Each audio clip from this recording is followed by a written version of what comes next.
ल हाम्रो कभर हलमा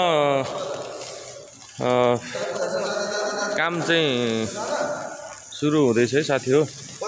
तल प्लाइ र यो प्लाइ बिछाउनु भन्दा अगाडिको कामहरू हुँदैछ। हाम्रो यता हुनुहुन्छ हाम्रो 3 तले हाम्रो लीलबहादुर गुरुङ, उमेश पुन, अरुण थापा, सन्तोष छेत्री, दुधबहादुर पुन, दीपक थापा।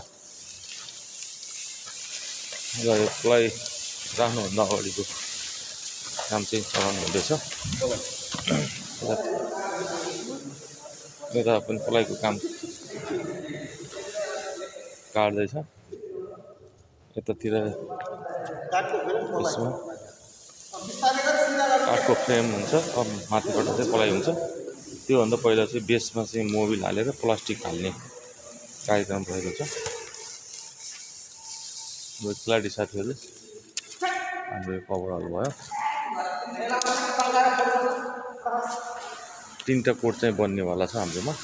तत्काल चाहिँ 2टा कोट, त्यसपछि 3टा कोट हुन्छ। हस्त धन्यवाद। बाँकी पछि म रिपोर्ट गर्नेछु है त।